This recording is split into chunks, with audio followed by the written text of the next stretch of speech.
very much for watching or listening today.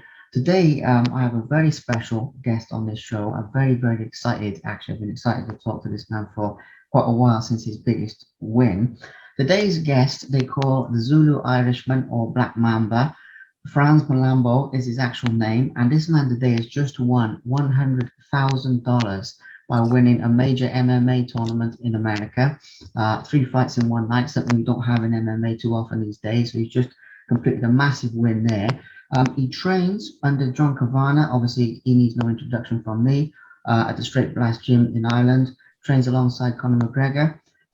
As well as that, some of Fran's previous career achievements include winning the FEN MMA, if I'm pronouncing that right, bantamweight title, and the 2015 IMMAF World title as well. He's world champion with that. So today we'll be talking about obviously the massive tournament win. You know, we're talking about Fran's training, his mentality to win, how it feels to win, 100 grand, something we don't hear every day, and we'll be talking about a lot more. So champ, I just want to say, obviously a big thanks for coming on, and thanks for making the time, mate. I appreciate it. Sweet. Appreciate you for the introduction, man. That was nice. Nice one. You've done some good stuff in your career so far, and even with this, I think the best is yet to come. But, starting at the beginning, obviously we've got to talk about it because you went over to America, 3 fights in one night, Going into that, I mean, let's go back a little bit just in terms of the preparation. Was it different to prepare for, instead of having a sort of a long camp for one fight, you're going in there for 3 fights? Did you prepare differently, or just walk us through sort of the build up to the? Yeah, definitely, man. My whole camp was different. Like this time, I keep saying over and over again, like I feel like I've trained like a pro for the first time. You know what I'm saying? Like there's this new coach in our gym, Reg Byrne. Like he's a boxing coach, but he does loads of other stuff. So he kind of just took me under his wing, like for this camp, and so he got me like on like a schedule, you know what I mean, like a training schedule, and took care of like cardio and stuff like that. Strength and fitness. Strength and fitness. I even forgot the term because I like it's something that I never used to do for my fight, and actually. I used to just like do a bit of running and all that kind of stuff, but I was doing everything that I usually do for every other fight, but double. I'm doing different kind of stuff, you know what I'm saying? And so I felt super ready for this fight, and it worked out, man. It worked out for this tournament. I mean, incredible, absolutely incredible. So obviously with 3 fights in one night, like I say, it's not something you see too often in MMA nowadays. I know obviously it used to be more common. But out of the 3 fights, which one of them was sort of the toughest out of the 3? Because obviously, usually this is something we get into over multiple fights. But, out of the 3 guys, was there one that stood out as being tougher than the others? Were they all equal? How did that side of it work? Yeah, man, the first guy was actually the toughest. Do you get what I'm saying? Tough as in, like, it's a complicated question, right? Because... Right. It was tough as in because he didn't really put up much of a fight. You know what I mean? He just fought a smart fight to kind of like limit my game as much as possible and just kind of play to his type of strength, and he did that very well. Like he just kept me kind of like against the fence all the time, and then got me on the ground, kind of just stopped me from hitting him. Basically, you know what I'm saying? The times where he could. And so even at the end of that, like I was kind of confident that I had done enough to like hurt him, you know what I mean? Because he at the time where he was just holding me against the fence, and like it was weird because I knew that's exactly what he was just trying to do. He'd get into a position and he would just kind of settle there, and he was happy to just settle there and not move forward. So I thought, like, right, he's obviously content to just keep this at the just still, just to steal time. So I was like, I'll punish him while he's doing that. You know what I mean? And every second where he had any position, I made sure to put some hurt on him, and that was close. And it kind of switched me on. Then I was like, right, I can't be messing around here. I have to have my MMA head on, because I was like, I'll go in there and just, you know what I mean, throw hands. But it doesn't always happen like that. Then we moved on. But then the last guy as well was very tough. Do you know what I mean? Like he was I hit him with everything. Do you know what I mean? I hit him with everything and he just kept coming. So between the two of them, it's hard to pick who was tougher, really, because they were tough in different ways. You know what I'm saying? Yeah, 100%. I mean, I thought that when I asked the question, because obviously it can be technically tough, it can be, tough in terms of power, in terms of different things. But that's a really good insight into what happened there. Now, obviously, winning the amount of the money that you won, and obviously winning this major tournament. I know people talk a lot about the fights, but when you realized that you'd won, you were in that last fight, and everything happened. I mean, in a moment like that, from your point of view, what goes through your mind? I mean, sort of on an emotional level, on a mental level, when you realize it, because I've asked this of quite a few different world champions, and they have different ways of explaining it. But it's the achievement of a lifetime, doing what you just did. So in a moment like that, I mean, what goes through your mind? I mean, what does it sort of feel like? It's kind of weird, like, really, cause right, like I'm saying, I'm doing MMA a while now, right?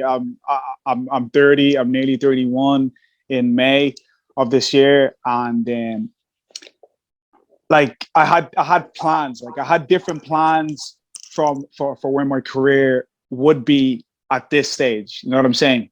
And for what I thought when I started, or maybe like 2 years into starting MMA, I'm not exactly where I had planned to be at this time. You know what I mean? So when that happened, like even with the Fenn title, I was like, people were like, "Oh, you just done real good," and look, this is amazing. I was like, it's kind of overdue, though. You know what I mean? Like, obviously, fair enough. Like, it's great and all, and it's obviously gonna. You know what I mean? It's gonna help me a lot. But I was kind of like, it's about time. Like, you know what I'm saying? Like, I was like, yeah, this should have already happened. I should have been making this kind of money already, but I just keep. It just keeps slipping away from me. I was super happy that I was able to grab it this time, but I just look at it as the beginning of my career, really. Like, you know what I'm saying? Like, I have a few more different eyes on me now, and that's just what I'm trying to build myself, really, to get to where I want to get to. Because this isn't it yet. This isn't it yet. Not by a long shot. Yeah. Absolutely. Yeah. I really get that vibe, that the best is yet to come. I'm honest, I'm not just saying it, like I really sort of get that feeling. You can just tell with some people that the best is yet to come. And obviously I know there's a lot of focus on the win, but we'll get to the future as well, and your future plans as well shortly. Before we do though, obviously, the amount of money that you won as well in one night is also gotta help a lot. I know there's probably only so much you can say about obviously what you're doing with it, but surely this is going to sort of help your training and sort of help further your career as well as whatever else you invested into. So can you just sort of share with us a little bit about that aspect, really, about what made you think career and anything like that? It was awesome, man. But the first thing I did was every single debt I had paid off. You know what I mean? So I'm sitting here right now, absolutely debt free. You know what I'm saying? And that's something like, it's something that I don't think I had. Like, I always felt like, how would it be to not have any debts? And now I know, and it's a great feeling. Do you know what I'm saying? And I am doing something very, very special, but I can't really say too much about it. You know what I mean? I've already let it through a few more times, and it's gotten a bit sticky. So no, there is. It's gonna make a very big impact on my life anyway. But I'll let you know in a few weeks what it is. But maybe you'll find out, and you'll know what I'm talking about. Yeah. Yeah, 100%. Well, I'll definitely be keeping an eye on what happens there. I'm sure many of the fans will, but for anyone watching or listening, obviously keep an eye on this man, because he's got some big things happening in the fight game with whatever else, because I know obviously you're out there on social media, you're very easy to sort of get hold of and follow, so people can definitely watch and learn what's going to happen next. So awesome. So that's a little bit about the fight itself. The only other question I have about the tournament before we sort of move on from the tournament was just about what the atmosphere was like over there in terms of the arena, for anyone that doesn't know, and what your sort of welcome was like into the country, and just a little bit about the fans, obviously, because the sport is nothing without the people watching or attending or whatever's going on. So let's just touch on that quick, and then we can move to some other things. What was the atmosphere like over there? How were you received? Yeah, no, great, man. Like, even from when I was here, like, it was crazy. The guys sent, like, Combat Global, like, sent like 2 guys to come follow me around with a camera and stuff like that. But they sent this guy from like Nicaragua or something. But like he lives in Miami, I think, like, but he's from South America somewhere, and they flew him from home all the way and collected some other guy in Spain just to come over and do videos for a while. And that's just kind of stuff they do. Like they could have obviously hired somebody from Ireland to just do the exact same thing, and it would have been OG, it would have saved a lot of money. But they go all out. Like they treat you good, and they want to make sure everything is just up to par. But then we get to the hotel, and the hotel is just trash. You know what I'm saying? Just real bad. But other than that, like the show was super good. They take care of you to make sure like you're well taken care of. And obviously with the pandemic and all, there couldn't be too much of a crowd. So it was a tiny little crowd. It was still great to have a crowd there, you know what I mean? Small as it was. But no, Miami was awesome. Yeah, Combat Global seems to be an awesome organization to be a part of. Like, and the whole celebration thing was awesome. Like, I wasn't expecting that. They had flipping confetti flying all over the place. You know what I mean? There was gold around the ring, and everybody came in and congratulated me. I was in the ring for like maybe 25 minutes after that before we left. Everybody coming in and talking to people and stuff like that. So yeah, it was some experience. Like it was some experience. It's another organization now that I'm fighting for, and I'm excited to see what they have for me. But yeah, don't know if I could say more on that. Yeah. Well, that's cool. You know, it's a really good insight into it, and I like to just cover the different aspects of the fight, including, you know, the things that the fans don't see that you go through personally. I know I said that was the last question about it, but one of the small things just to chuck in there is obviously your family and your friends back home as well, because obviously with such a big win like that, you know, and your supporters back home in Ireland, and obviously your team in the gym, but I mean like in your community as well, and the people that know you. What was South Africa as well? Don't forget them. They're always watching. Absolutely. That's it. Yeah, I mean, South Africa as well, obviously. So how did everyone yeah. to it? You know, because obviously this was big news. It was everywhere. I mean, when I went on MMA Junkie or MMA Weekly or one of the big sites, it was all over everything. So obviously everyone knows. So what was the reaction like from, you know, your close people? Yeah, no, it was awesome. You know what I mean? Everybody was super happy for me, but everybody is treating me like I won like 10 million or something. Like, what are you gonna get with this? It's like 100 G's, and I didn't get the full 100 G's because Uncle Sam took a chunk of that. You know what I mean? And then there's a few things had to be paid, so there's still more to come. Like it's just everybody needs to just calm down for a bit, because I'm planning on bigger things. Like it's hard to look at something like 100 G's and think like I made it now, where I'm surrounded by people like Connor, like James Gallagher and stuff like that, flipping guys that are making big money, fighting for titles and stuff like that. Like it's helped me a lot, don't get me wrong, but that's what I mean. Like there is more to come. Fair enough, like I'm celebrating it now, but there's more to celebrate. Don't throw all your celebrations at me now. What are you gonna have for me later when I do bigger things? Is the way I look at it. Big time, man, big time. Like I said, there's some big things yet to come, 110%. Let's talk a little bit about those. I mean, obviously, in terms of future plans themselves, you know, you've got some big ambitions and some big dreams. Now, in the immediate term future, when I was sort of reading up on this, they were talking about like you being offered the world title fight as part of winning the tournament. Is that accurate, or is that is that something that some I'm thinking so. I don't know why I remember somebody telling me that isn't the case, but like more people told me that was the case than not. Do you know what I mean? But it was a pretty official person that kind of made me think maybe it wasn't. But that's the thing. I don't know about that, but it's the only thing that makes sense. You know what I mean? Like the only reason the champ wasn't in that tournament was because he had an injury or something. Like even when he came into the cage, and I was introduced to him, like he had something wrong with his eye or something. It was super bloodshot, so he was injured. Like so he couldn't be in it. So he could have been in it, and then whoever would have won that would have obviously won the championship. So it wouldn't make any sense for me to not fight him next. And so yeah, I'm hoping and I'm confident that is what's next. But we'll have to see. Like nothing is concrete yet. But that'd be awesome. Yeah. Yeah. I think it'd be awesome. I think it'd be obviously well deserved, and like you say, you know, it would make complete sense. So that's the future. Now, you know, obviously with this, you know, we'll touch on training with Connor and a couple of other things, you know, before we wrap up. But before we do, obviously you talked about the future a lot. You know, the best is yet to come. People don't use up all your celebrations out there. You know, you heard it first and everything like that. So you know, we've touched on that. So in terms of your personal goals, ambitions, obviously you're training in the gym with these great guys. Success breeds success, you know. I mean, that's something that's just sort of a well-known fact, and it's bound to encourage your ambitions. So, on a personal level, are there sort of specific people you'd like to fight, looking beyond the world title fight, or are you not looking beyond it yet? Or what are your plans for basically the future, but just a little bit further? You know, is than what I was just saying. That's where I'm going. You know. Yeah. Well, see, it's going to be a weird way to answer that.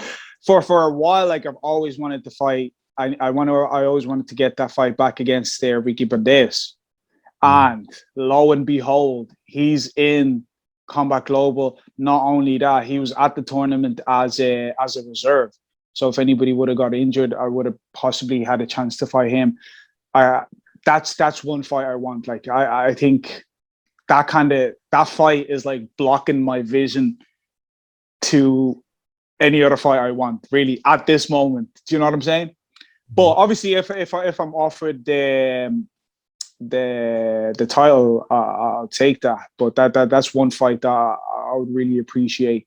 But outside of all that, I don't really know, man. I just kind of want to test myself against the best kind of fighters. You know what I'm saying? That's the best way. I don't really know how to answer that. I don't really be looking for people, and you know, like I'd watch a fight, I wouldn't be like, oh, I'd like to fight him or something. I never really had that. But I really like Max Holloway. Yeah, I've like since he started, like since way back, I've always watched him, and I was always fascinated by him. Like, and I've always liked to say I'd like to fight him. He's at the going up weights now, and I'm a bantamweight. It's never going to happen, but he's somebody that I really always admired, and somebody that I did actually at one point say I would like to fight this guy because he's so good. Do you get what I'm saying? And just the way he fights. Do you get what I'm saying? Like he wouldn't be in like my list of like my top 5, maybe a favorite fight. No, he's probably in the top 5. He wouldn't be in the top 3, but still, I'd hold him as somebody that I admire a lot. Yeah, don't know how it came around to him, but yeah, there you go. There we go. Yeah, I just wanted to future mention because I know there are these big things to come. So I know that's a big question when I ask it, but it's just good to give you a mention. So a couple more things then. Obviously, people are always going to want to know about your situation training with Conor McGregor. You know, training at the Straight Blast Gym, John Cavana. You know, all of these people that you associate with. And you can sort of clarify for us a little bit about, you know, what that's like, you know, what you learn from them, what it's like training with them. I don't really have like a really specific question about, you know, this aspect of your training. Yeah, just want to mention it in some sort of way. Yeah, just anything you'd like to share about it. I mean, what the experience of working with those guys means for you, and, you know, what it's like for you on a sort of personal level, working with those guys.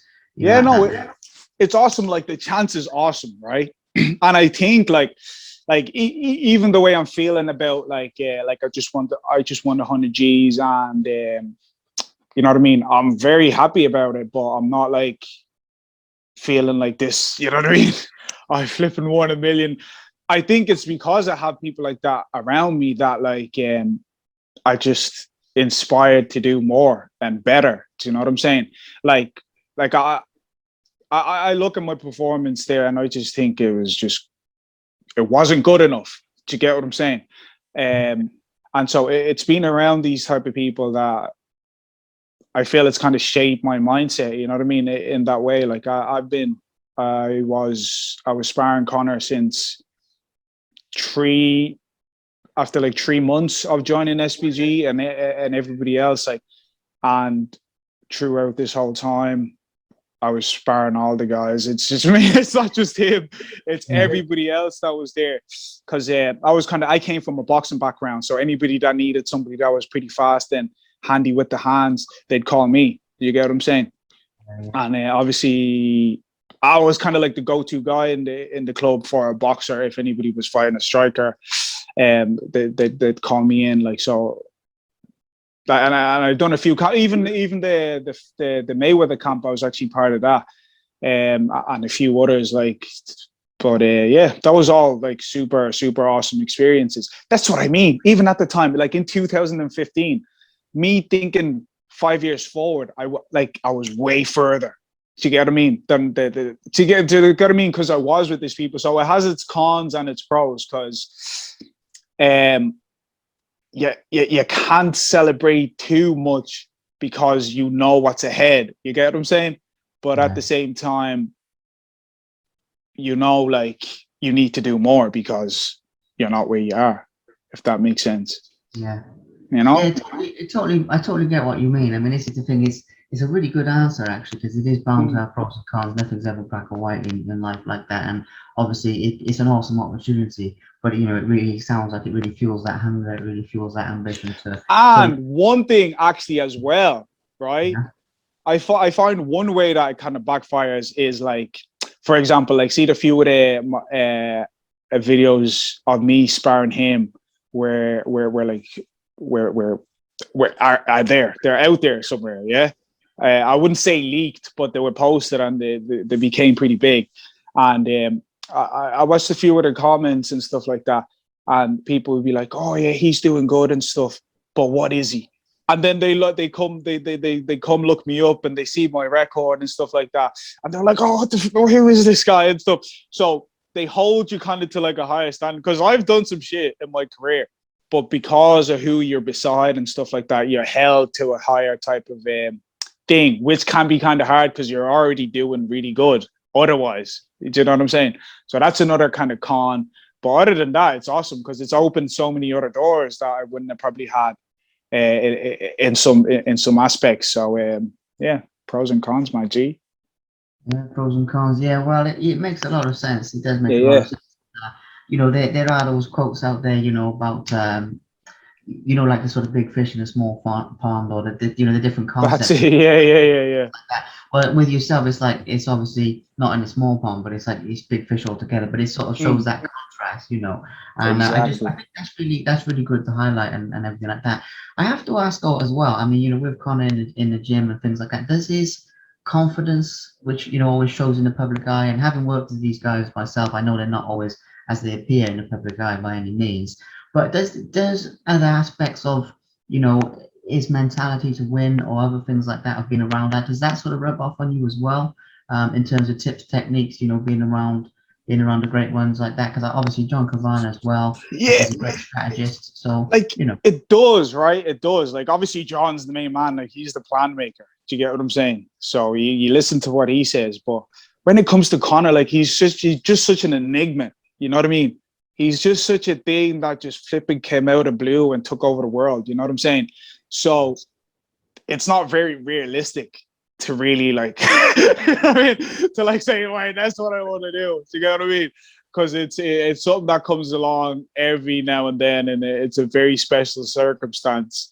The situation he kind of fell into, you know what I mean? And not only that, he's a super awesome athlete as well, but he's a type of whole package type of guy. Like, I understand I have a different type of personality, and I have different goals. So he thinks differently than I do. Do you get what I mean? So yeah, like I've taken things from him, like where in like fighting. Do you know what I mean? Like when we're in the rounds and we're working, like I've learned like a couple of things from there, like how to read people, this and that. Like, but otherwise, like outside of that, like when it comes to like wisdom and all that, we think different. Do you get what I mean? So I wouldn't catch things like that off him, if you know what I'm saying. But obviously, he's a super talented, obviously businessman, and I would have liked him to get a bit more of that. But that just, you know what I mean? That hasn't happened. So I hope I've answered that very well. You have answered it brilliant, because I know, again, Yeah, some of the questions I'm throwing out there, they're pretty big questions, but just yeah, yeah. obviously with him, I think fans pretty much all over the world, who will see this, they want to Mm. know just a little bit about that. So it's really good to give that a mention. We can't leave that out, because obviously he's a legend. Obviously, John Cavan. Obviously, a lot of the other people in the gym as well. Who we've only touched on, but it really is a great gym always around. So it is good. So last couple of things then, because obviously we're going in depth here. So the last couple of things to sort of touch on. People talk a lot about obviously the physical side of training, because it is a physical thing, but the mental side of training as well, is something I sometimes touch on briefly. So we can touch on that. We can also touch on one other thing as well, or that I think will be quite valuable here before we get to that, which is advice for young fighters as well. I know obviously you're still quite young yourself, but you have achieved a lot so far. And I know obviously there's more to come, but if you look at this, your career from the perspective of like a fighter who's just starting out, or maybe an amateur or whatever, Hmm. you've really hit like a very high level. So what would you say to them in terms of, I know they should come to the gym if they want to know, but as soon as this has a global reach, we could give one or two pieces of advice for like a young fighter or a young person who wants to do well, and you're just starting out in combat sports and they want to do well. What would be sort of two or three things you'd say to them to maybe do, or maybe to avoid, or you get where I I'm don't coming know. from? Like that's a large net to cast. Like, cause like Yeah, it what is. at what position are they starting in? Like, you know what I mean? That it all depends. You know what I mean? Do they start when they were like flipping four? Do they start like I started MMA when I was like 20, 21 or 22? You know what I'm saying? Yeah, that's when I actually started. Like, It's as late as that, to be honest. yeah, man, that's how late it was. Yeah, and but then I still feel like I'm doing it a very long time. You know what I mean? Yeah. And so, like, what's your background? Like, do you have two parents that can support you throughout your career? Do you have a single parent that you adopted, or you know what I mean? It depends where a single person is coming from. But if I was going to talk to a younger me, like to be honest, I would have said you need to get a side job first of all, because right, it makes it so much harder, like training and stuff like that, and being like a bit financially in trouble. Do you get what I'm saying?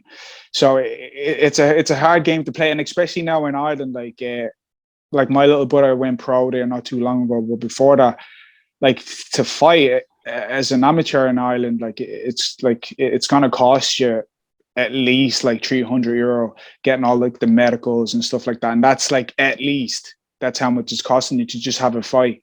Do you get what I'm saying?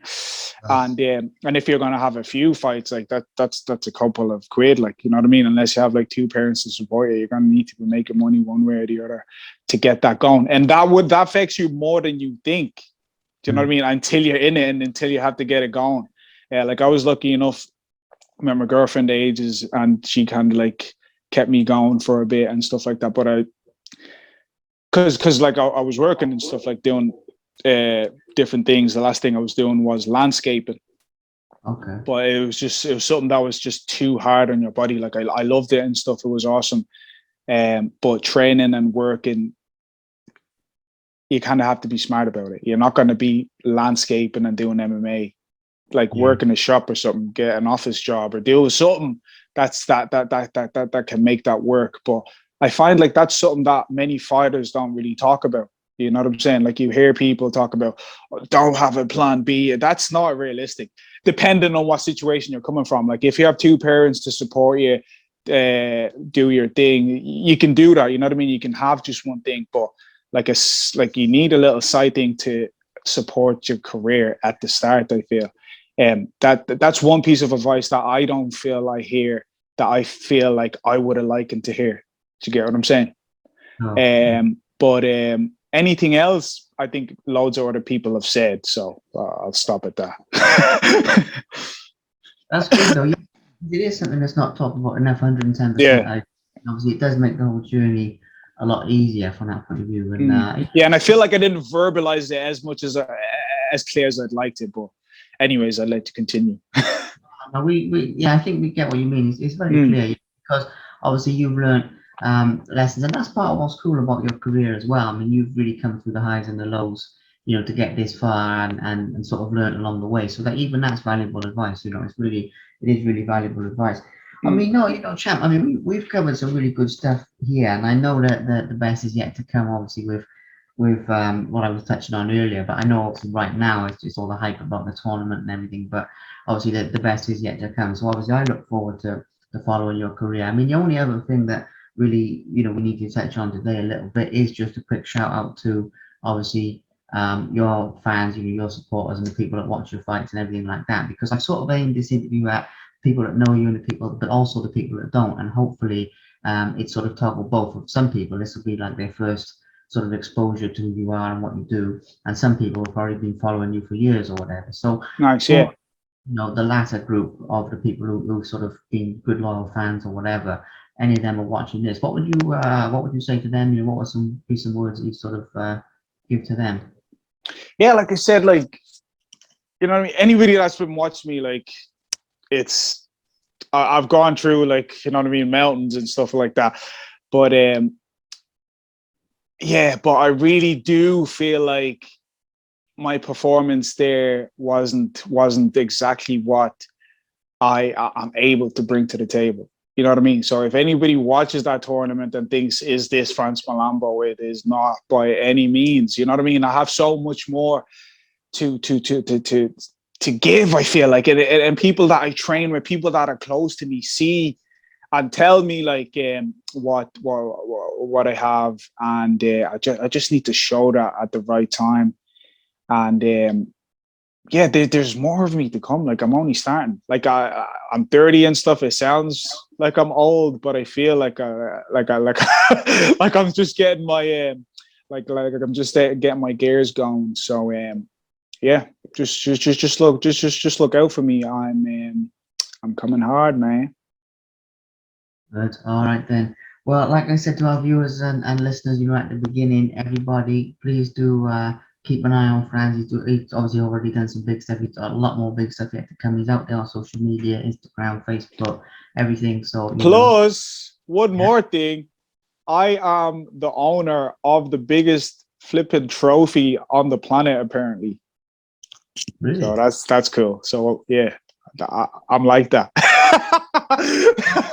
You've got to share with us a little bit about that just before we go. Then, just as the last thing, the biggest trophy on the planet. How big is it? And, it's flipping huge, man. I have to get the measuring tape. I have to admit, put my hands up. I haven't gotten it yet. Yeah. So what's going to have to happen is the original one was made in Scotland, right? So they're going to have to actually make me a new one in Scotland and then send it over. Do you get what I mean? I haven't gotten to the whole thing of where is it in process right now, but I'll get onto that. You just reminded me. Nice one. I'll get onto that. But yeah, that's flipping. The thing is about 4 feet, man. Absolutely huge. Sorry, that's my battery there. That's all right. Good thing we're near the end. Yeah. But yeah, that thing is awesome, man. I think it's about 4 feet, and it's golden. It looks awesome. You need about 4 boys to carry it around, though. So that's one thing about it. Yeah. Yeah. Yeah. Amazing. Biggest trophy in the world as well. That is awesome. That is something you don't hear every day. It isn't, is it? No, you don't hear that every day. I mean, obviously, I speak to people who won all sorts of stuff, like belts, medals, trophies, all different things. But hearing about like the biggest thing is, that's yeah. I have something to shiny up the mantelpiece now, yeah. Because to be honest, right, I got that fan title, right. I'm not gonna lie, it's pittance, yeah. It looks good on Instagram, but it doesn't look great on the mantelpiece. But that thing will look sweet, I'm sure, when I finally get it. Yeah, amazing. You know what I'm saying? Yeah, well, it's well deserved, absolutely. Yeah. Yeah, to have a few things around the house as well, to sort of admire and everything. That's pretty cool. That's pretty cool. Well, champ, I mean, we've gone into a lot of different things, and we've touched on. I know I've said about the mental side, but I think we actually touched on that with Connor and with different things. So, we've gone into some really good stuff as well. And the last thing for me to do is just to say, obviously, a big thank you for your time, and obviously, thank you, and appreciate it, mate. Thanks. Nice one, man. It was fun talking to you, and yeah. Congratulations. Obviously, you're telling me everything is going good and stuff like that. So, yeah, all the best to you, my G. Thank you. Thank you very much for watching. Please subscribe to the Simply Inspired YouTube channel, and there'll be more videos coming soon.